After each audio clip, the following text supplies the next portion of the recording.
Okay, so Idan, talk me through all the various ones. I've just gone through. You've got emu bush and bimblebot. How do you know that the bees actually only went to emu bush or to ironbark or whatever? That's the thing, we don't.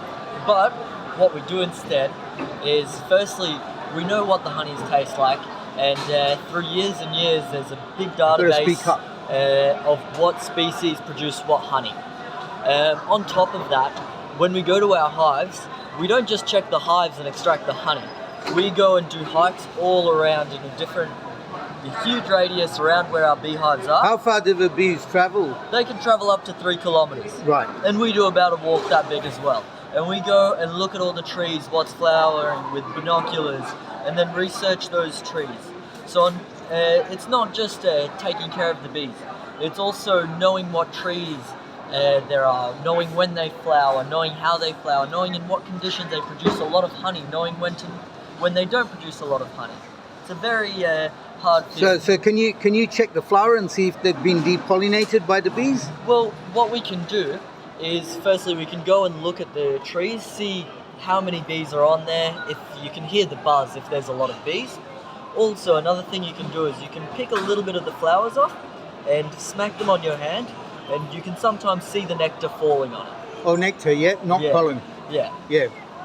So if nectar falls, it means that bees haven't been there. It means that the tree's producing a lot of nectar. Oh, okay, yeah. cool. The best thing to how we look at where the bees are is by listening and by looking at the trees and the flowers. So, okay, now here we've got emu bush and bimblebot, and then bloodwood and napunya, right?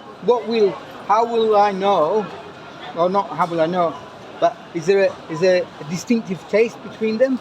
Absolutely. Every honey has a little bit of a different, or not a little bit, some of them have a drastically different flavour.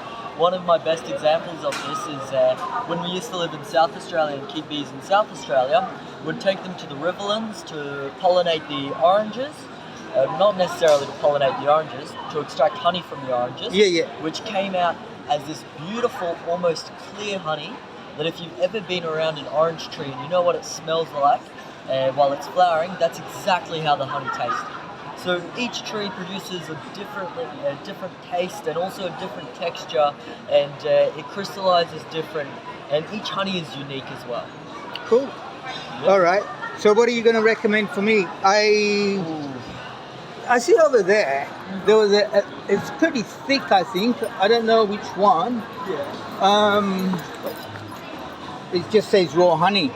Oh, this one here. Emu bush and napunya. Emu bush and napunya. I do highly recommend this one. Is that a thick one? That's a really thick one. It started to go crystallized, and it just tastes beautiful. Does it really? Yeah, the emu bush is one of my favorite honeys. Okay, cool. And what about this one? This is a thick one as well? Yeah, this is another thick one. It's gone crystallized. Napunya only. Yeah, and it comes, that's what the napunya flowers look like. And the napunya... Hang on, let me see if I can zoom in. Oh, good. Yeah. All right, cool. The napunya is a tree that flowers from about April all the way until September, sometimes into October. So while there isn't anything else flowering really in the winter time, the napunya flowers all throughout and produces a lot of really good, really high quality honey. Get your customer. Oh, okay. So what's here? What's here? Here is... So he didn't buy anything. Mate, he's on Brisbane's most wanted list, mate. What's over here? I'm just wrapping up some gift wraps for Christmas time. Yeah. And yeah, getting them ready. So each one of these is a different type of honey. And it's got what? Yeah, I've got them labelled. Right. So it's just as a nice Christmas gift for friends and family. Yep. Yeah. Or as they're saying Chanukah now as well. Yeah. Instead of Hanukkah. Sorry? They're saying Chanukah instead of Hanukkah. Right. Yeah. Right, so Christmas and Hanukkah mixed together, mate. Yeah. Yeah, okay. So what's all this inside there? That's a honeycomb.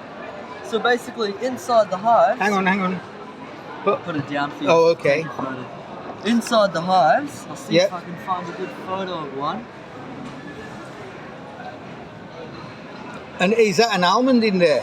That's a honey and nuts. But sometimes what happens is when the bees get really full, they start building into their lid, and making a bunch of honeycomb within the hive. So all what we do Bullshit. is we put that in. Bullshit. I didn't press record, mate. Oh. All of that. Start again? All of it. Yeah. Yeah? Damn. Look, I didn't. I thought I had. Hang on. I'll tell you what I'll do. I'll send the one.